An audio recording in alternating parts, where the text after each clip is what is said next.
ሰላም ውድ ቻናሌ ቤተሰቦች እንደምን አላችሁ? እንደምን እስኪ ሳደረሳችሁ እግዚአብሔር አምላካችን ከሁላችን ጋር ይሁን። ውድ ቤተሰቦቼ ይህንን ቪዲዮ ለሹፌሮችና መኪና ለሚያሽከረክሩ እህት ወንድሞቻችን ቤተሰቦቻችን ሼር ማድረጋችሁን እንዳትረሱ። ለምንድን ነው በየጊዜው የመኪና አደጋ እየተከሰተ የሚገኘው? ለምንድን ነው በየጊዜው ወጥተው እህት ወንድሞቻችን በመንገድ ቀሩ፣ እንደዚህ ሆኑ፣ እንደዚህ ተከሰተ ሲባል የምንሰማው? ብዙዎቻችን የመናፍስት አደጋ እንደሆነ ብዙዎቻችን መናገር አንፈልግም። አጋንንት እንደዚህ ያደርጋል፣ መናፍስቶች እንደዚህ ያደርጋሉ ብለን ማውራት አንፈልግም።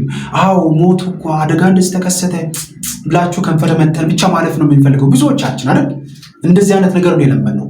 ከዛ ዜና ይዘገባል፣ እንደዚህ አይነት ሰዎች ሞቱ፣ እንደዚህ ተከሰተ በዚህ ቦታ ላይ፣ ልክ አሁን በዚህ 2 ቀን ውስጥ እንደተደረገው ማለት ነው። እንደዚህ አይነት ነገር ለምደናል። በጣም በሚገርም ሁኔታ ሁሉንም ነገር እየለመድን መጣን። ሞትን እየለመድን መጣን። በቃ በየጊዜው የሚደረጉ ነገሮች በሀገራችን ድሮ አንድ ሰው ሞተ ሲባል አይደለም ተራበ ሲባል እንኳን በሀገራችን የነበረውን ነገር እናውቀዋለን። ዛሬ አንድ ሰው አይደለም ስንት ሰው በሀገራችን ውስጥ እያለቀ እንኳን ጉዳያችን አይደለም። ምንም ነገር የሚሰማን የለም። በቃ ሰውነታችን ደንዝዟል። ምክንያቱም የሰው ልጅ ከሰዋዊነት ባህሪ በጣም እየራቀን እየሄዳለ። በነገራችን በጣም እየራቀን እየሄድን ነው ያለን። በጣም በብዙ ነገር እየራቀን ነው ያለን። ይሄ በጣም የሚያሳዝን ነገር ነው። እውነት ለመናገር እግዚአብሔር በእውነት ሁላችንን ይርዳል። ስለዚህ በዛሬው ቆይታችን ላይ የመኪና አደጋ በክፉ መንፈስ አማካኝነት የሚደርሰው እንዴት ነው ወይም ለምንድን ነው የሚለውን እንመለከታለን። 3 መሰረታዊ ጉዳዮችን አንስተን እንመለከታለን። እስከ ፕሮግራሙ ፍጻሜ ድረስ አብራችሁን ቆዩ። የመጀመሪያው ክፉ መንፈስ አሽከርካሪውን ማለትም ሹፌሩን ማዕከል አድርጎ ሲይዝ ነው። አስተውሉ። ምንድን ነው ያልኩት? ክፉ መንፈስ አሽከርካሪውን ማለትም ሾፌሩን ማዕከል አድርጎ ሲይዝ ነው። ይሄ ምን ማለት መሰላችሁ ውድ ቤተሰቦቼ? ለምሳሌ ሹፌሩ ወይም መኪናውን የሚያሽከረክረው ወዳጅ ወይም ደግሞ ወንድማችን ወይም ሴት ልትሆን ትችላለች እህታችን ስለ ቤተሰቦቿ ወደኋላ ታሪክ የማታውቅ ከሆነ በቤተሰቦቿ ውስጥ የዛር መንፈስ ሲመለክ ሲገበር ከነበረ እናት አባቶቿ የዛር መንፈስ የሚገብሩ በዶሮ በግ የሚገብሩ የሚያርዱ ብዙ አይነት የዛር መናፍስቶች የሚገብሩበት ቤተሰብ ውስጥ ያደገ ልጅ ሆኖ ነገር ግን እሱ በዘመናዊ ሕይወት ውስጥ በሆነ ነገር ውስጥ ሆኖ ተይዞ ተወጥሮ ስራውን ብቻ ትኩረት አድርጎ የሚሮጥ ሰው ከሆነ ይህ መንፈስ ይህንን ሰው ለማጥቃት በጣም ይመቸዋል። ለምን? የዛር መንፈስ ትልቁ ስራ ሰዎች ተለውጠው እንዳይኖሩ ማድረግ ነው። ወደኋላ መያዝ ነው። ወደኋላ መጎተት ነው። እኛ ወደፊት እናድጋለን ብለን ስናስብ ወደኋላ መመለስ ነው የዛር መንፈስ ትልቁ ተንኮሉ፣ ሴራው ማለት ነው። ስለዚህ ይህ እንዳይከሰት ይህ እንዳይፈጸም ምን ያደርጋል? ወደኋላ ይጎትተናል ማለት ነው። ስለዚህ አንድ ሰው ሹፌር ሆኖ መኪና ሲነዳ እዛ ሰው ላይ ማዕከል አድርጎ ያድራል ማለት ነው። ስለዚህ ሹፌሩን ማዕከል አድርጎ በሱ ላይ ተቀምጦ በሱ ላይ አርፎ አንደኛ ህሊናውን በመስረቅ ሐሳቡን በመበረዝ መኪና እየነዳ ባለ ሰዓት ላይ ሰውነቱን በማደንዘዝ መሪውን በአግባቡ እንዳይጠቀም በፍሬን በአግባቡ እንዳይረቅ በማድረግ መንፈሱ ይተናኮሏል። ምክንያቱም ምን ይፈልጋል መንፈሱ? ግብሩን ስለሚፈልግ ግብሩን በማን በኩል ያገኛል? በዚህ በልጁ በኩል ያገኛል ማለት ነው። ለምሳሌ ግብሩ ይሄ በልጁ ቤተሰብ ወይም ደግሞ በልጅቷ ቤተሰብ በኩል የሚገበረው መንፈስ የዛር መንፈስ ሆኖ ለምሳሌ በግ የሚገበርለት የወሰንገላ የአዳልሞቴ ሊሆን ይችላል። የራሄሎ መንፈስ ሊሆን ይችላል። የዛር የጥቋር መንፈስ ሊሆን ይችላል። የሌሎችም ብቻ የሚገበርለት ደም የሚገበርለት መንፈስ ሊሆን ይችላል። ስለዚህ አጋጣሚ ሆኖ በቤተሰቦች ውስጥ ሆኖ ይህ ግብር ሲደረግለት አልተደረገለትም ቀረ ማለት ነው። ስለዚህ መንፈሱ ምንድነው የሚያደርገው ማለት ነው? ምን ያደርጋል? ግብሩን ለማግኘት ልጁን ማዕከል አድርጎ ስራውን ይሰራል ማለት ነው። ይሄን የምላችሁ ያንን ልጅ ብቻውን አይደለም የዛሩ መንፈስ ማዕከል የሚያደርጉ ሌሎችም ልጆች እንደዚሁ በሌላ ስራ ላይ የተሰማሩ ለምሳሌ የፋብሪካ ስራ ላይ የተሰማራ ሰው ቢሆን በፋብሪካ ስራ ላይ የተሰማራ ሰው ቢኖር ያንን ሰው ማዕከል አድርጎ ይታገላል ማለት ነው። ለዚህ ነው እኮ በጣም በተደጋጋሚ ከዚህ ከውጊያው ዓለም ጋር መረጃ ስንሰጣችሁ ያደግንበትን የቤተሰብ አመጣጥና አካሄድ በደንብ አድርገን እናጥና የምንለው ማለት ነው። እንዴት አደግን፣ ቤተሰቦቻችን እንዴት አሳደጉን ብለን በደንብ መጠየቅ ብዙ መረጃ እንድናገኝ ያደርገናል። ይህንን ስናደርግ ህይወታችንን እንዴት ማስኬድ እንዳለብን በደንብ እንረዳለን። ስለዚህ ይህንን ድምፅ የምትሰሙ መኪና የምታሽከረክሩ ሹፌሮች፣ በተለይም በተደጋጋሚ አደጋ የሚደርስባችሁ በተለይም ደግሞ አንደኛ ሰው በአጋጣሚ ሰው ለመግጨት እያላችሁ እያመለጣችሁ የምትሄዱ ሰዎች ማለት ገጨው ብላችሁ ታስቡ የምትተርፉ አደጋ ሊደርስባችሁ ሲል እየተረፋችሁ በሆነ ነገር ብቻ በተአምር እየተረፋችሁ የምትሄዱ ሰዎች ብዙ ጊዜ የአደጋ ምልክቶች የአደጋ ችግሮች እየተከሰተባችሁ የምታዩ ሰዎች በደንብ ራሳችሁ ልትፈትሹ ይገባል። ስለዚህ አንደኛው ምንድነው? ክፉ መንፈስ አሽከርካሪውን ማለት ሹፌሩን ማዕከል አድርጎ ሲይዝ ነው። ይህ ማለት ቅድም እንዳልኳችሁ ነው። ስለዚህ ይህ ሰው በቤተሰብ ውስጥ ስለነበረው ነገር ምንም ሳያውቅ ጸሎተኛ ቢሆን መንፈሳዊ ቢሆን በቤተሰብ ውስጥ ስላለው የዛር መንፈስ አሰራርና ሴራ ከትውልድ ወደ ትውልድ ተሸጋግሮ እሱ እስካለበት ልጅ እሱ እስካለበት ህይወት ድረስ ተሸጋግሮ የመጣ በጣም ለብዙ ቤተሰብ ቢሆን መንፈሱ ተሸጋግሮ ይመጣል። ስለዚህ ይህንን ነገር ያልተረዳ ሰው ሆኖ ግን እሱ ለዕለት ሩጫው፣ ለዕለት ገንዘቡ፣ ለስራው፣ ለምናምኑ ብቻ የሚሮረጥ ቤቱን ለማስተካከል ለማስተዳደር ብሎ የሚሮረጥ ከሆነ መንፈሱ ያንን ሰው ማዕከል አድርጎ ግብሩን በየጊዜው ሰው በመግጨት መኪናውን በማስገልበጥ ምን በማድረግ በሚገርም ሁኔታ በጣም በሚገርም ሁኔታ ብዙ ጊዜ እንደዚያ አንዳንድ ቦታ ላይ መኪና ሲገለበጥ ሹፌሮች ምንም ነገር አይሆኑም። ሹፌሮች ምንም ነገር አይሆኑም። ምክንያቱም መንፈሱ እሱ ላይ ስላረፈ ስራውን ማሰራት የሚፈልገው ደሙን የሚፈልገው ከሌሎች ሰዎች ነው ማለት ነው መንፈሱ። አያችሁ፣ በጣም በሚገርም ሁኔታ ማለት ዛሬ ለዚህ ነው በሀገራችን ላይ በጣም ብዙ አይነት አደጋዎችን እንመለከታለን። ማንም ሰው ግን የመናፍስት አሰራር ነው የአጋንንት አሰራር ነው ብሎ ስለዚህ ጉዳይ ላይ ማውራትን መናገርም አይፈልግም። በቃ አደጋ ተከስቷል እንደዚህ ነው ብሎ ያልፋሉ። በየሀገራችን በነገራችን ላይ በየቦታው ስትሄዱ የመኪና አደጋ በየጊዜው የሰው ሕይወት እየቀጠፈ ይገኛል። ተሳፋሪም ደግሞ ብዙ ጊዜ ጉዞ ስንወጣ ከቤታችን ጸሎት አድርገን የምንወጣ ሰዎች የለንም። እንደመጣለን ጉዞአችንን ቦርሳችንን ሰብሰብ አድርገን መኪና ላይ እንገባለን። ከዛ በኋላ እንሄዳለን። አጅሮ ይመቸዋል። እንደዛ አይነት አጋጣሚ እንደፈለገ ፈተናውን መከራውን ያመጣብናል ማለት ነው። ስለዚህ ተሳፋሪዎችን ከቤታችን ስንወጣ የትኛውን ቦታ ለበነገራችን እኔ በጣም በተደጋጋሚ ለብዙ ሰዎች እናገራሉ። የትም ቦታ እንሂድ ያንን ቦታ እስክንደርስ ድረስ አቡነ ዘበሰማያት አቡነ ዘበሰማያት አቡነ ዘበሰማያት ሰላም ለኪ ሰላም ለኪ ሰላም ለኪ የህሊና ጸሎት መዝሙረ ዳዊት የምንችለውን ጸሎት እየደገምን አቤቱ ጌታ ሆይ ማረኝ፣ አቤቱ ጌታ ሆይ ማረኝ፣ አቤቱ ጌታ ሆይ ይቅር በለኝ እያለን በቃ ምክንያቱም እኛ አሁን ያለነው በማጅ ነው። ከእግዚአብሔር በታች በሹፌሩ በሰውየው እጅ ላይ ነው ያለው። ስለዚህ ያንን መኪና የነዳሉ ሰውየው ነው ብለን በስጋ ሐሳብ አስበናል። ግን ውስጡ ላይ ያለው መንፈስ ደግሞ ስራውን እንዳይሰራ የምታደርጉት እናንተ እዚህ ጋር በምትጸልዩት ጸሎት እግዚአብሔርን ስትጠይቁት እግዚአብሔር ስራውን ይሰራል። እግዚአብሔር ለቃሉ ታማኝ ነው። ስለዚህ ይህንን ስራ ይሰራል ማለት ነው። ስለዚህ ምንድነው ያልኳችሁ? ሹፌሮች መኪና የምታሽከረክሩ ደግሞ ሁሌም እንደምናገረው እውነቴን ነው የምላችሁ፣ በተለይም የኢትዮጵያ ኦርቶዶክስ ተዋሕዶ አማኞች ከሆናችሁ እባካችሁ ሰዎችን ልትቀይሩ የምትችሉት ሙዚቃ በማጮህ አይደለም፣ ሙዚቃ በማደለቅ አይደለም። ዝም ብላችሁ የማይረባ ሬዲዮ ከፍታችሁ እያጮኋችሁ የሰውን ጆሮ በማደንቆር አይደለም። የሚጠቅሙ ነገሮችን ክፈቱ እስቲ፣ መዝሙር ክፈቱ እስቲ። በቃ እምነታችሁ ነው፣ ታፍሩበታላችሁ እንዴ? ምንድን ነው ችግሩ? መዝሙር ክፈቱ፣ ሰዎች መዝሙር ያዳምጡ፣ ውስጣቸውን እያደሱ ይጓዙ። በጉዟቸው በመንገዳቸው ውስጥ በቃ እግዚአብሔርን እያመሰገኑ እንዲሄዱ አድርጉ እስቲ። ጥሩ ጥሩ ስብከቶችን አዘጋጅታችሁ ሰዎችን የሚያጽናኑ የሚያበረቱ ስብከቶችን በፍላሽ አድርጋችሁ በአሱራ አስቀምጣችሁ ሰዎች እንዲማሩ እንዲለወጡ አድርጉ እስቲ። ከተማ ውስጥ የምትገኙ አውቶቡስ የምታሽከረክሩ፣ ባስ፣ የተለያዩ መኪኖችን የምትነዱ ሰዎች እስቲ እንደዚህ ጽነን ስራዎችን እንስራ። ትውልዱን እንቀይር፣ እናንቃው እስቲ። በጣም ብዙ ነገር መቀየር እንችላለን። በነገራችን ላይ ግን ብዙዎቻችን በጣም ብዙ አይነት ስንፍናዎች አሉብን። በቃ ጠዋት ገና እግዚአብሔርን አመሰግናለሁ ብለን በምንጠራበት ሰዓት ሙዚቃ ከፍተን ሰዎችን የምናደንቁር ሰዎች አለን። እግዚአብሔር በእውነት ማስተዋል ይስጣል። ስለዚህ ብዙ ነገር መስራት እንችላለን። በቤት መኪና ውስጥ ሆናችሁ የቤት መኪና የምትነዱ፣ የራሳችሁን መኪና ያላችሁ፣ ሌሎችም ስራ የምትሰሩባቸው መኪኖች ያላችሁ ሰዎች ከቤታችሁ ስትወጡ ወደ መኪናችሁ ከመምጣታችሁ በፊት ጸሎት ማድረጋችሁን አትርሱ። ወደ መኪናችሁም ከበገባችሁም በኋላ መኪናውን ከማስነሳታችሁ በፊት እግዚአብሔርን አመስግኑት። ሞተራችሁን፣ መኪናችሁን እግዚአብሔር እንዲቆጣጠር አድርጉት። አማትቡ፣ ጸሎት አድርጉ። በቃ ከቻላችሁ ደግሞ ጠዋት መኪናውን ከማስነሳታችሁ በፊት መኪናው ላይ ጸበል መርጨት፣ እንደዚህ አይነት ልምዶችን አድርጉ። እየሄዳችሁ ደግሞ የሆነች ሰዓት በነገራችን ላይ በጣም መሾር የለብንም። መንፈሳዊ ነገር አንድም ቀን አክስሮን አያውቅም። እየሄዳችሁ አሁን የኔ ድምፅ የምትሰሙ ውድ ቤተሰቦች መኪና እያሽከረክራችሁ ከሆነ አሁን ባላችሁበት ቦታ ቆማችሁ ለአንድ ደቂቃ እግዚአብሔርን አመስግኑ፣ ጸሎት አድርጉ። ባላችሁበት ቦታ ሆናችሁ እግዚአብሔርን አመስግኑ። አሁን ባላችሁበት ቦታ ሆናችሁ እግዚአብሔርን አመስግኑ። ስለዚህ ተሳፋሪ ይዛችሁ የምትሄዱ ሰዎች፣ ጉዞ የምታደርጉ ሰዎች በምትሄዱበት መንገድ ጸሎት ልታደርጉ ይገባል። ሹፌሩን ብትሆን እየነዳ በህሊና ጸሎት ልታደርግ ትችላለህ። እግዚአብሔርን ማመስገን ምንም የሚከለክል ነገር ስለሌለ ማለት ነው። ስለዚህ ማዕከል አድርጎ ጠላታችን ዲያብሎስ የሚሰራው ማን ነው? ሹፌሩን ማዕከል አድርጎ ይሰራል። ስለዚህ ነው ዛሬ በየመንገዱ ብዙ አደጋዎችን እየተመለከትን ያለ ነው ማለት ነው። ወንድሞቻችን እህቶቻችን ወጥተው የማይመለሱት ለዚህ ነው። ምክንያቱም መንፈሱ ማንን ማዕከል አድርጎ ይዛል? ሹፌሩን ራሱን ማዕከል አድርጎ ይዛል።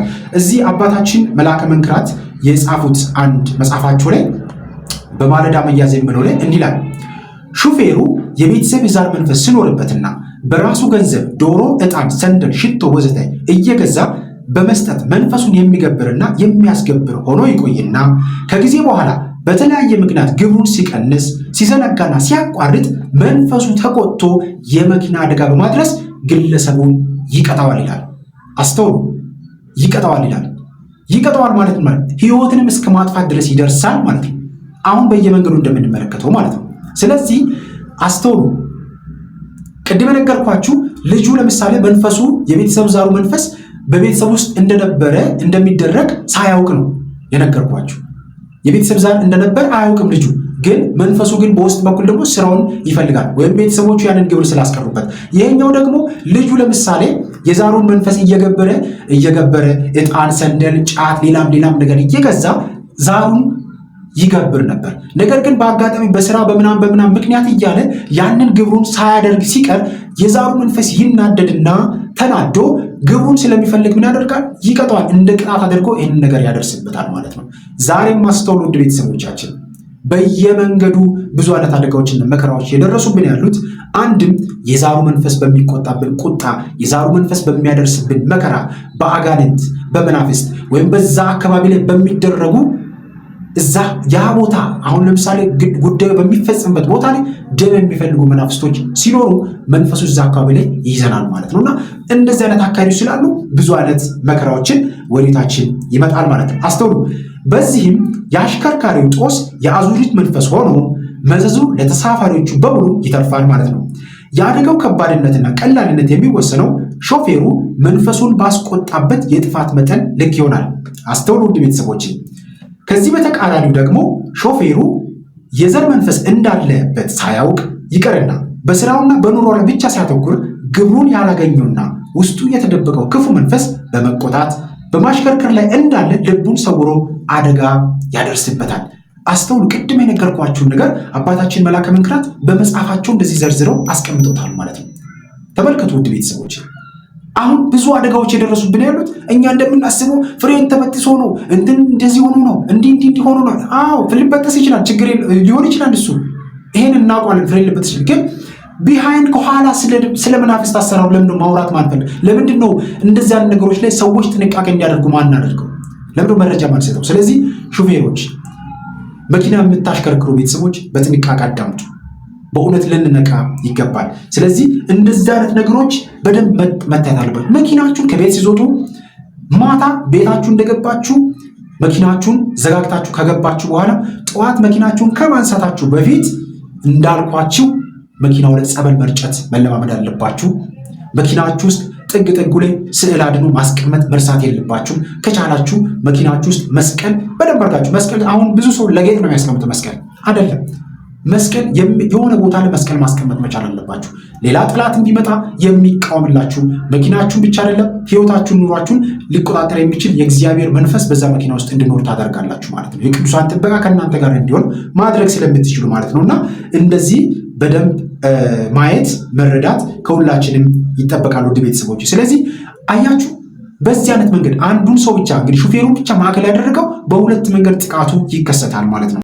እንግዲህ ውድ ቤተሰቦቼ በመጀመሪያው ላይ እንደተመለከትነው ክፉ መንፈስ አሽከርካሪው ማለትም ሹፌሩን ማዕከል አድርጎ ሲይዝ በሁለት መንገድ ለማየት ሞክረናል። ሁለተኛው ደግሞ የመንፈሱ የጥፋት ልጆች መኪናውን ሲሳፈሩ፣ የመንፈሱ የጥፋት ልጆች መኪናውን ሲሳፈሩ።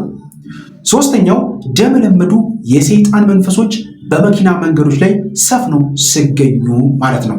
መኪና ብዙ ጊዜ አደጋ የሚከሰተው በእነዚህ በሶስቱ ምክንያቶች ነው ማለት ነው።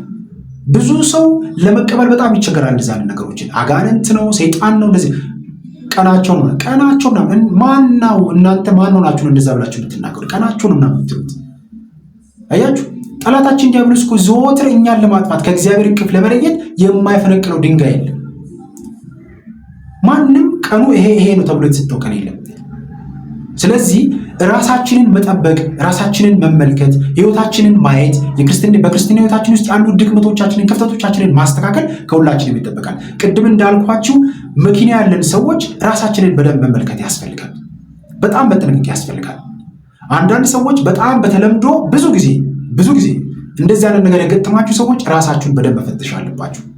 አደባባይ አካባቢ ላይ ወይም ደግሞ የሆነ ሰርክል ቦታ ላይ አደጋ ሲደርስባችሁ በትክክልም እዛ ቦታ ላይ እዛ አካባቢ ላይ የሆነ ሰው የደም ግብር የሚፈልግ ወይ ባለሀብት ሊሆን ይችላል፣ ወይ ደብተራ ሊሆን ይችላል፣ ወይ የሆነ ሰው እዛ ቦታ ላይ ሆን ብሎ ያንን ጉዳይ የሚያስፈጽም ሰው አለ ማለት ነው። አደጋው እንዲከሰት ብሎ አደጋው እንዲፈጸም ብሎ እዛ ቦታ ላይ የሚሰሩ አንዳንድ እንደዚህ አይነት ስራዎችን የሚሰሩ ጠንቋይ፣ ሟርተኞች፣ ባለሀብቶች ሆነው በጠንቋዩም በሟርተኛው በስልማሽ በቅጠል በጣሹ የታዘዘውን ስራ የሚሰሩ ሰዎች እንደዚህ አይነት ስራዎችን የሚሰሩ ሰዎች አሉ እና በጣም መጠንቀቅ አለብን እና እግዚአብሔር አምላካችን በእውነት ሁላችንን ይርዳል። ስለዚህ እስቲ አንዳንድ ጉዳዮችን ሰፋ አድርገን እንመልከት። ደግሞ ቅድምም ብያችኋለሁ፣ ሹፌሩ የዘር መንፈስ ወይም ደግሞ የዛር መንፈስ እንዳለበት ሳያውቅ ይቀርና በስራውና በኑሮ ላይ ብቻ ሲያተኩር ግብሩን ያላገኘውና ውስጡ የተደበቀው ክፉ መንፈስ በመቆጣት በማሽከርከር ላይ እንዳለ ልቡን ሰውሮ አደጋ ያደርስበታል።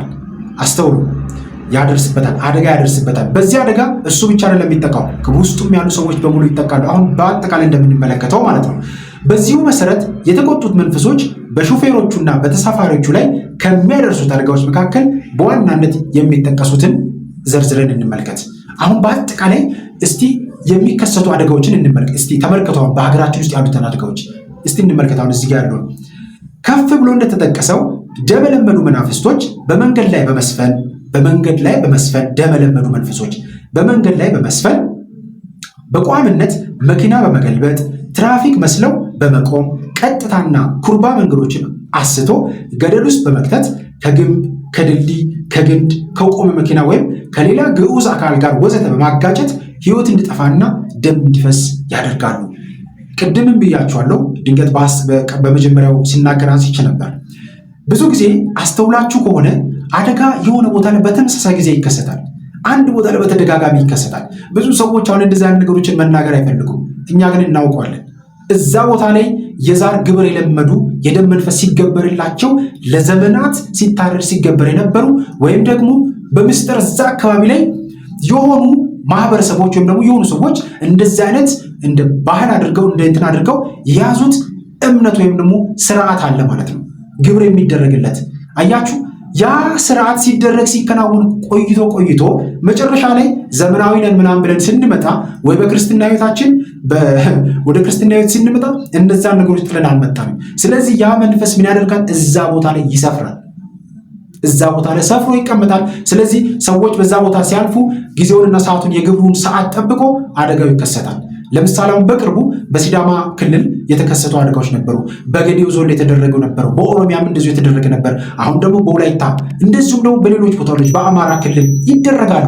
ስለዚህ ግብሩን የሚፈልጉት እዛ ቦታ ላይ ሲደረግ ሲገበር የነበረው መንፈስ በዛ ቦታ ላይ ነው ይህንን ነገር የሚያደርጉት። ስለዚህ ምን ያደርጋሉ? ለሹፌሩ ምን መስሎ ይታያሉ? ሲመጡ መንገዱን ቀጥ አድርጎ ያሳዩና ሄደው ዛፍ ላይ እንዲጋጭ ያደርጉታል።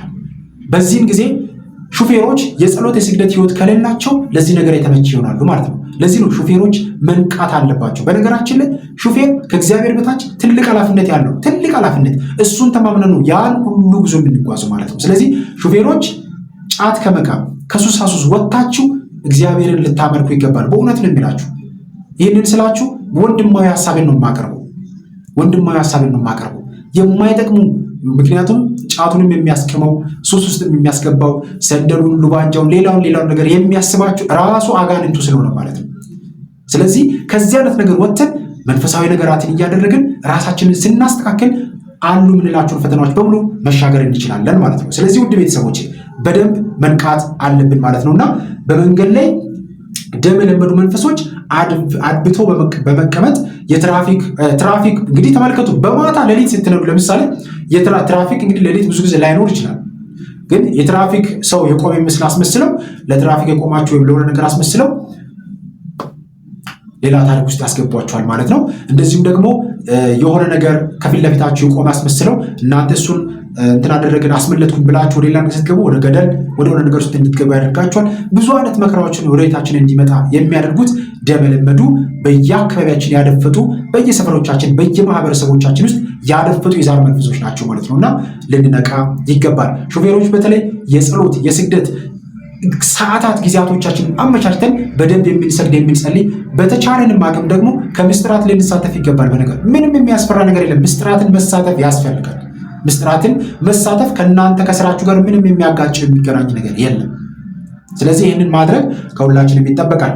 ሌላው የሾፌሩ የጫት የሺሻ የሐሺሽ እና የመጠጥ የሱስ መንፈሶች ግብራቸውን በበቂ ሁኔታ ካላገኙ እንደተናቁና እንደተጠሉ በመቁጠር አደጋ ያደርሳሉ። ከዚህ በተቃራኒው በሾፌሩ ሕይወት የሚቀና የምቀኛ የመጠጥ መንፈስ በሰውየውና በመኪናው ላይ የተላከ ከሆነ ደግሞ ግለሰቡ ከላይ በተጠቀሱት የሱስ አይነቶች ሕሊናውን አውዞና ተሸብቦ ልቡናውን አይኑ ተጋርዶ ለአደጋ ይጋብዘዋል ማለት ነው። አስተውሉ ውድ ቤተሰቦች። እንግዲህ ቅድም 3 ከጠቀስኩላችሁ በላይ አንድ ደግሞ እዚህ ጋር በሰውየው ሕይወትና ኑሮ ደግሞ የሚጠላ የመተት መንፈስ ከተላከበትም ደግሞ ሌላኛው አደጋ ነው። ይህ ሰውዬ ሹፌሩ ከዛር መንፈስ በተጨማሪ የመተት መንፈስም ከተላከበት ካለበት በሰውየው እድል ኑሮ ሕይወት የሚቀኑ ሰዎች መተት ከላኩበትም አንዱ ሌላው ፈተና ነው ማለት ነው። ስለዚህ መኪና ዛሬ የሚከሰቱ ዝም ብሎ እንደምናወራው እንደምንናገረው በቀልድ ጉዳይ አይደለም ማለት ነው። የመኪና አደጋው እንደዚህ የበዛው በቀላል አይደለም ማለት ነው። ስለዚህ በጣም የመናፍስቱ ሴራ ብዙ ዋጋ እያስከፈለን ነው ማለት ነው። ቅድም እንግዲህ ስለ ጫት ስለ ሺሻዋን ነግሬያቸዋለሁ። እነዚህን ነገሮች የሚያደርጉት የወሰንገላ መንፈስ የሚባሉ መንፈሶች ናቸው። የዛር መንፈሶች ናቸው። የወሰንገላ የምንላቸው የዛር መንፈሶች ናቸው። በተለይም ከጫት ጋር በተገናኘ ከሺሻ ጋር በተገናኘ ከመጠጥ ከሱሳሱስ ጋር ከአረቄ ጋር በተገናኘ እንደዚህ በጣም መኪና እየነዱ በጣም የሚጠጡ ቢራ እየጠጡ ምናምን የሚነዱ ሰዎች አሉ። ሕጉ ግን እንደዛ አይፈቅድም። ያው ትራንስፖርት ላይ ያለው ሕግ ቢሆንም ግን ያው ብዙ ሹፌሮች ይህንን ነገር አያደርጉትም። ብዙ ሹፌሮች አያደርጉትም። አሁን እንደውም እኮ ከተማ መካከል ላይ ሁላ ሳይቀር እንደዚህ አይነት ነገሮችን እያደረጉ ሲነዱ በጣም ብዙ ነገር እንመለከታለን። እና እግዚአብሔር በእውነት ይርዳል። ስለዚህ ራሱ በዚህ በኩል የገባው በጫቱ በሱሳሱስ የገባው መንፈስ ራሱ ሌላ ፈተና ሆኖ ደግሞ አደጋው እንዲከሰት ያደርጋል ማለት ነውና ልንጠነቀቅ ይገባል። እንደዚህ አይነት ነገሮችን የምናደርግ ሰዎች ልንጠበቅ፣ ከዚህ ነገር ልንላቀቅ ይገባል። አውቃችሁ እናንተ ለመዝናናት ዛሬ ቀኗን ለማምሸት ለመደበር ምናምን ብላችሁ ጫት ትጀምራላችሁ። ጫቱን ከጀመራችሁ በኋላ ደግሞ መጠጥ ትጠጣላችሁ። መጠጡን ከጠጣችሁ በኋላ ደግሞ ሌላ ነገር ትመኛላችሁ። ምክንያቱም መጠጥ የጠጣ ሰው በመጠጥ ብቻውን አያበቃም። ምን ይፈልጋል? መተኛት ይፈልጋል። ከማን ጋር? ከሆነ ሰው ጋር። ለምሳሌ የሰው ትዳር ሊኖር ይችላል። አያውቀውም። በሚያደርገው ነገር ውስጥ ይገባና ሌላ መከራና ሕይወት ውስጥ ይገባል ማለት። ለዚህ ነው ብዙ ጊዜ ባለ ትልልቅ መኪና የሚነዱ ወይም ሹፌር የሚባሉ ሰዎች ይታማሉ በዚህ ጉዳይ እና እንደዚህ አይነት ነገር ውስጥ እንድትገቡ የሚያደርጋችሁ ራሱ የዛር መንፈሱ ነው ማለት ነው። ስለዚህ ይሄም አደጋ ሆኖ ወደ ቤታችን መከራና ጭንቀትን ይዞ ስለሚመጣ መጠንቀቅ ያስፈልጋል ውድ ቤተሰቦቼ። እና ሌላው መተቱ ነው። የሚላከው መተት ራሱ አደጋ በቤታችን እንዲከሰት ይሄ እንግዲህ እየነገርኳቸው ያለሁት አስተውሉ። ሹፌሩን ማዕከል ያደረጉ ነገሮች ናቸው። አጠቃላይ እስካሁን ድረስ ሹፌሩን ማዕከል ያደረጉ ተመልከቱ። እንግዲህ የመጀመሪያው ላይ ነገርኳችሁ ምንድነው? እዛ አካባቢ ላይ በቦታው ላይ ደም የሚፈልጉ መንፈሶች እዛ አካባቢ ላይ ትራንስፖርቱ አደጋው የተከሰተበት አካባቢ ላይ ደም የሚፈልጉና ደም ሲገበርላቸው ሲደረግ የነበሩ መንፈሶች ከነበሩ እዛ ቦታ ላይ አደጋው እንዲከሰት አድርገው ሰዎች እንዲሞቱ እንዲጠፉ ያደርጋሉ። ያ እዛ ቦታ ላይ ደም የለመዱ መንፈሶች ሲኖሩ ነው። ከዛ አንጻር ሊሆን ይችላል ማለት ነውና ይሄ በጣም ልንጠነቀቀው የሚገባ ጉዳይ ነው ውድ ቤተሰቦች። ስለዚህ ሹፌሮች ትልቅ ኃላፊነት ነው ያለባችሁ። መኪናው መንዳት ብቃታችሁ ምናምኑ እንዳለ ሆኖ ግን እግዚአብሔርን ልትይዙ ይገባል። እውቀታችሁ፣ የመንዳት ብቃታችሁ፣ ጥበባችሁ እግዚአብሔር ክርስቶስ ነው ሊሆን የሚገባው። በጣም ብዙ የሚታበዩ ሰዎች አሉ። እኔ እንዲህ ነኝ እንዲህ። አዎ ጥሩ ነው መንዳታችሁ፣ በራሳችሁ መተማመናችሁ መልካም ነው። ግን ከዛ በላይ የሚቀርቡ ማለት ነው ክርስቶስ ይቀርማል። ምክንያቱም እውቀታችሁ ክርስቶስ ስለሆነ የሰጣችሁ ያንን እውቀት የሰጣችሁ እንድትማሩ በሕይወት እንድትኖሩ ያደርጋችሁ እናንተን የሚያክል ፍጡር የፈጠረ እግዚአብሔር ስለሆነ ማለት ነውና እግዚአብሔር ትልቅ ቦታ ሊሰጠው ይገባል በጉዟችን በመንገዳችን እና ይሄንን መርሳት የለብንም ውድ ቤተሰቦች። ስለዚህ ይሄ በጣም መረሳት የሌለበት ጉዳይ ነው። በጣም የሚገርሙ ውድ ቤተሰቦች በመንፈሱ ተጽዕኖ አሽከርካሪው መሪንና ፍሬንን መቆጣጠር ተስኖት መኪናው እንዲጋጭ፣ እንዲገለበጥ፣ ገደል እንዲገባ፣ ሌላ አደጋ እንዲያደርስ ወዘተ በማድረግ ጥቃቱን በከፋ ሁኔታ ይገልጣል። ቅድም ያልኳችሁ መተቱ ሲላክ በዚህ መንገድም ስራውን ይሰራል ማለት ነውና ብዙ ሰዎች መተት መኪና እንደዚህ ተደረገ ምናምን ሲባል የሚቀልዱ ሰዎች አሉ። በጣም የምንገርም ሰዎች እኮ ነን እኛ። ፈተናው ደርሶብን መከራው ደርሶብን እናላግጣለን። እግዚአብሔር በእውነት ማስተዋሉን ይስጠን እና በጣም ጥንቃቄ ልናደርግ ይገባል። ሌላው አንዳንድ ሹፌሮች በስራ ምክንያት ወደ ተለያየ አካባቢዎች ሲጓዙ ከብዙ ሴቶች ጋር በሚፈጽሙት ዝሙት የተነሳ በቀላሉ በቡዳ መንፈስ ተይዘው መንፈሱ ልቦናቸውንና አይናቸውን በመሰወር አደጋ ሊያደርስባቸው ይችላል። ግልጽ እኮ ነው አይደል? ቅድም ብያለሁ አይደል? ሾፌሮች በዚህ ይታማሉ ብያቸዋለሁ። የአይነ ጥላ መንፈስ፣ የዝሙት መንፈስ፣ የሴሰኝነት፣ የግብረ ሰዶም፣ የሌዝቢያንነት እነዚህ በሙሉ ውስጣችን ላይ ይዋረሳሉ። ሾፌሮች እግዚአብሔርን ልትይዙ ይገባል። ከክርስቶስ ጋር ልትሆኑ ይገባል። ትዳር ያላችሁ ትዳራችሁን አክብራችሁ የምትኖሩ ወንድሞቻችን፣ አባቶቻችን እግዚአብሔር አምላካችን እድሜያችሁን ያርዝምላችሁ።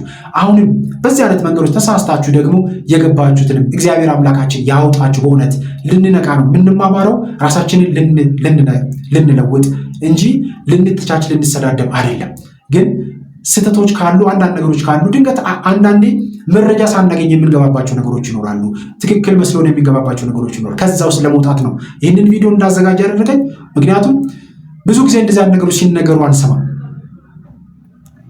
በጣም ብዙ ጊዜ አስባለሁ። በቃ ማለት ለምንድን ነው እንደዚህ አይነት ነገር የማይደረገው? ብዙ ጊዜ አንዳንድ ጆሮዬ እስኪሰለቸኝ ድረስ ነው። ባስ ላይ ብዙ ጊዜ ባስ ላይ ስለሚጠቀም መኪና ላይ ስለሚንቀሳቀስ ትራንስፖርት ስለሚጠቀም በጣም ይሰለቸኛል። በቃ ማጮ ነው፣ ሙዚቃ ነው፣ መቃም ነው ምናምን በጣም ይሰለቻል። ወንድሞቻችን፣ ቤተሰቦቻችን በጣም ጥንቃቄ ልናደርግ ይገባል። በጣም እግዚአብሔርን ልንወደው ይገባል። ከእግዚአብሔር ጋር ልንያያዝ ይገባል። እንግዲህ አይነ ጥላው ቡዳው የዝሙት መንፈሱ ውስጣችን ኖሮ ስንነዳ አደጋ ለምንድን ነው የማይከሰተው? ለምንድን ነው የሰውት የማናጠፋው? ዛሬ ለዚህ ነው በሀገራችን ላይ በየአቅጣጫው በግራም በቀኝ በፊትም በኋላም አደጋ እየተመለከትን ያለ ነው።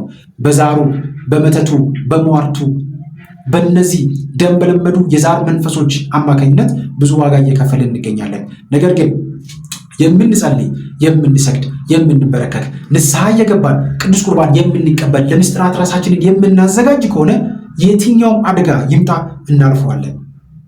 እኔ ለዛ ትልቅ ምስክር ነኝ። ለውዳሴ ከንቱ አይደለም። እግዚአብሔር በጣም ከሚገራርሙ አደጋዎች እግዚአብሔር አትርፈውኛል። በጣም ከሚገራርሙ አደጋዎች እግዚአብሔር አትርፈውኛል። እግዚአብሔር አምላካችን ስሙ የተመሰገነ ይሁን። ስለዚህ ብዙዎቻችሁ ከዚህ አይነት መከራ የተረፋችሁ ትኖራላችሁ። በነገራችን ላይ ሹፌሮች በጣም ብዙ ገጠመኞቻቸውን ሼር ሲያደርጉ አውቃለሁ። የተመለከትኳቸውም አሉ። ብዙ አጋጣሚዎችንም ስላየሁት ስለተመለከትኩት ብዙ ነገር አውቃለሁ። ምን ያህል ቻሌንጅ እንዳላቸው፣ ምን ያህል መከራ እንዳላቸው በደንብ አድርጌ እረዳለሁ።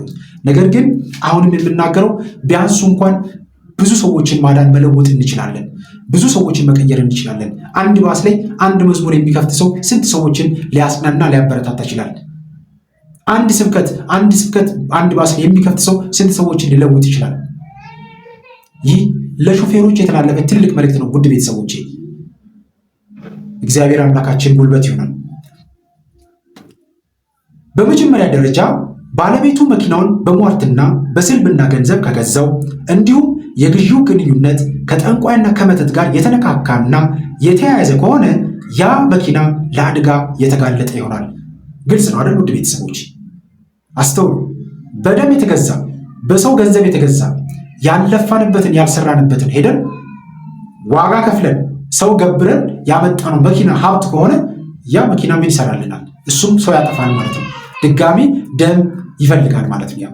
ስለዚህ ነው ዛሬ በጣም ዋጋ እየከፈልን ያለ ነው። እስቲ ተመልከቱ። ዛሬ ብዙ ህንፃዎቻችን እየፈረሱ ሰው እየሞተ ነው አይደል? ለምን? ያ ገንዘብ ያ ህንፃ የሚሰራው በትክክለኛው በተለፋበት ገንዘብ አይደለም። በአቋራጭ ሄደው ለሀብት ለዝና ብለው የሸመቱት ገንዘብ ነው። ለሀብት ለዝና ስትሉ ደግሞ ስትሄዱ ዝም ብሎ ለሀብት ለዝና ገንዘቡ ሀብቱ አይሰጣችሁም። ተመልከቱ። ምን ገብሩ ይባላል? ልጅ ገብርልኝ ሊሉ ይችላሉ። በሬ ገብርልኝ፣ ሰው ገላ አምጣ ሊሉ ይችላሉ። ጠንቋዮች እኮ ደፋር ናቸው። ስማሽ ቅጠል መጣሾች በጣም ደፋር ናቸው። ተመልከቱ እንግዲህ ህፃን ልጅ አምጣና ገብርልኝ ሊሉ ይችላሉ። እግዚአብሔር በእውነት ይጠብቃል። ስለዚህ እንደዚህ አይነት ነገር አድርገው መኪና የገዙ ሰዎች ይህ መኪና የሰውን ደም የሰውን ህይወት ሲያጠፋ የሚኖር መኪና ነው ማለት ነው። ለዚህ ነው ውድ ቤተሰቦቼ አሁን በጣም ክሊር የሆኑ መረጃዎችን ሰጥቷችሁ ነው። ምክንያቱም አደጋው የሚከሰተው ዝም ብሎ አሁን ሰው እንደሚያወራው ፍሬን ስለተበጠሰ፣ ፍሬኑን የበጠሰው ማን ነው? ፍሬኑን እንዳይሰራ ያደረገው ማን ነው? አጋንንት ይህንን ማድረግ አይችልም። ሰይጣን እኮ መንፈስ ነው ውድ ቤተሰቦች። እዛ ፍሬኑ ጋር መሄድ አይጠበቅበትም። ሰውየውን ብቻ መቆጣጠር፣ ሰውየውን ማዕከል አድርጎ መቆጣጠር ይችላል። ሰውየውን ማዕከል አድርጎ ከፊት ለፊት የሆነ ነገር አድርጎ ማስተሳት ይችላል። መንፈስ ነው። ምክንያቱም ይህንን ልንዋጋ የምንችለው የእግዚአብሔርን ጦርና ዕቃ ስንይዝ ብቻ ነው። የእግዚአብሔር ጦርና ዕቃ የተባሉት ደግሞ ጸሎት፣ ስግደት፣ መንፈሳዊ መጽሐፍቶችን ማንበብ፣ ከክርስቶስ ጋር መኖር፣ ንስሐ መግባት፣ ቅዱስ ቁርባን መቀበል፣ ዘወትር እግዚአብሔርን ማመስገን ናቸው። እነዚህ ናቸው። ይህንን ስናደርግ ጠላታችን ዲያብሎስን እናሸንፋለን ማለት ነውና ስለዚህ በስልብና ከጠንቋይ ጋር ባለን ግንኙነት የገዛ መኪና ከሆነ ያ መኪና ለአደጋ በደንብ የተጋለጠ ነው ማለት ነው። ለዚህ ነው ዛሬ በሀገራችን ብዙ አይነት አደጋዎችን እየተመለከትን ያለ ነው። እግዚአብሔር በእውነት ሁላችንን ይርዳል። ሌላው በመኪናው ውስጥ አደገኛ የጥፋት መንፈስ ልጆች ከመንገደኛው ጋር አብሮ ተሳፍሮ ሲገኙ በእነርሱ ላይ ያደሩት ክፉ መንፈሶች በሹፌሩ ላይ አዚም ሆነው ስለሚገቡ የመኪናው አደጋ ቅርብ ይሆናል ማለት ነው። ቅድምም ብያችኋለሁ። እዚህ ጋር ከላይ አንድ የነገርኳችሁ ነገር አለ። ከሶስቱ መንገዶች ውስጥ አንዱ የመንፈሱ የጥፋት ልጆች መኪናውን ሲሳፈሩ ብያችኋለሁ። እነዚህ ሰዎች መኪናውን ሲሳፈሩ ለተለያየ ነገር ሊሳፈሩ ይችላሉ።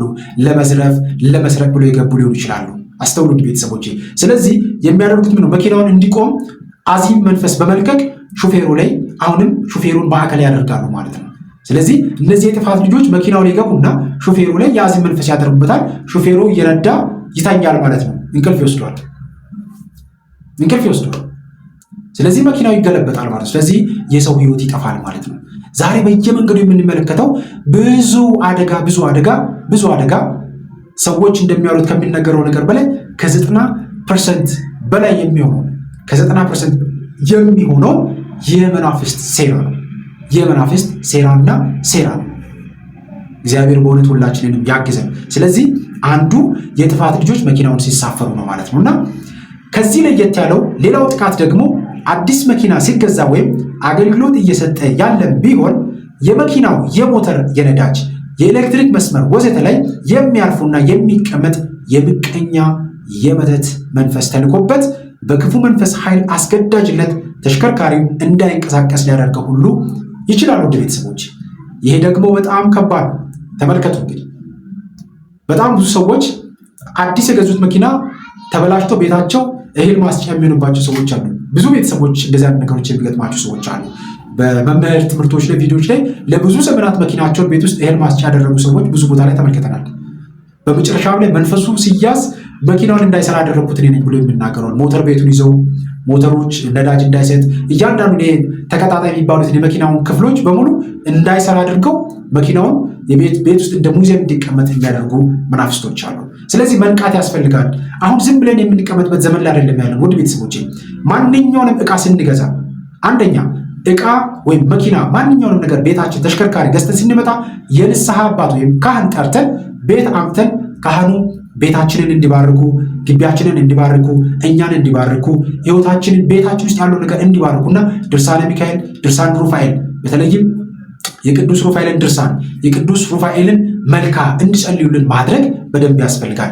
የቅዱስ ሩፋኤልን ድርሳን፣ የቅዱስ ሩፋኤልን መልካ እንደዚሁ ቤት ውስጥ ድርሳናቶችን አንብበውልን በየጊዜው ሰዓት እያዘጋጀን የንስሐ አባቶችን እየጠራን ጸሎት እንዲያደርጉልን ልናደርግ ይገባል። በተለይም ብዙ ንብረት እንደዚህ ተሽከርካሪ ያለን ሰዎች በጣም መጠንቀቅ አለብን። አደጋው ውጭ ለምናየው ብቻ አይደለም፣ እኛንም አደጋው ስለሚያጠቃን ማለት ነውና መጠንቀቅ ያስፈልጋል። ስለዚህ ውድ ቤተሰቦቼ ሹፌሮች፣ እህት ወንድሞቻችን መኪና የምታሽከረክሩ ይህንን መልእክት ከሰማችሁ እንግዲህ አደጋ የሚደርሰው ዝም ብለን እኛ በምንሰራው ስህተት አይደለም።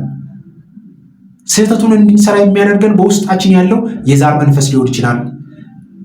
በእኛ ሕይወት ስኬትና ደስታ ያልተመቻቸው ሰዎች በሚልኩብን የመተት መንፈስ ባለን በሕይወት ስኬትና በእኛ በሕይወታችን በኑሯችን ያልተመቻቸው ሰዎች በሚልኩት የክፋት መንፈስ፣ የምቀኝነት መንፈስ መኪናችን፣ ኑሯችን፣ ሕይወታችን እንዲበላሽ ያደርጉብናል ማለት ነውና መጠንቀቅ ያስፈልጋል።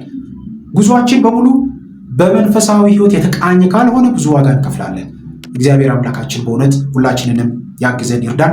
ይህ መልእክት በደንብ እንዲደርስ የሚፈልገው መኪና ለሚያሽከረክሩ ለሹፌሮች ነው። ስለዚህ ሁላችሁም ውድ ቤተሰቦቼ ሼር ማድረጋችሁን እንዳትረሱ። ሼር አድርጉ፣ ይድረሳቸው ለሁሉም። እግዚአብሔር አምላካችን ከሁላችን ጋር ይሁን። እንግዲህ ብዙ ነገር ያጋራሁት ይመስለኛል። እንግዲህ የሚጠቅማችሁን እንድትወስዱ እፈልጋለሁኝ። ከሁሉም ነገር በላይ ግን በኢትዮጵያ ኦርቶዶክስ ተዋሕዶ እምነት ውስጥ ያለን እህት ወንድሞቻችን በደንብ ዘመኑን መዋጀት ያስፈልገናል። በቃ እናስተምር። ብርሃናችሁ እንዲሁ በሰው ፊት የበራ ይሁን የሚለውን መጽሐፍ ቅዱስ ቃል ልንኖር ይገባል። በየትኛውም ጉዞ ውስጥ የጸሎት ህይወት ሊኖረን ይገባል። ተሳፋሪ አንስተን ሄደን እስክናወርድበት ጊዜ ድረስ በውስጣችን የህሊና ጸሎት እየጸለይን ልንሄድ ይገባል። ምን እኮ እንደሚገጥመን አናውቅም። መቼስ እንደምንሞት አናውቅም። ሁሌም ቢሆን አቤቱ ጌታ ሆይ ማረኝ ይቅር በለኝ፣ አቤቱ ጌታ ሆይ ማረኝ፣ አቤቱ ጌታ ሆይ ማረኝ ይቅር በለኝ፣ ስለ ስጋውና ለደሙ አብቃኝ እያለን ልንጠይቀው ይገባል። በእውነት ነው የሚላችሁ። ስለዚህ እንደዚህ እያለን እግዚአብሔርን እንጠይቃለን። ምክንያቱም ይህ የሚያበረታ ቃል ነውና። አስተውሉ ቤተሰቦቻችን። ስለዚህ እግዚአብሔር አምላካችን ከሁላችን ጋር ይሁን። ይቆየን። አሜን።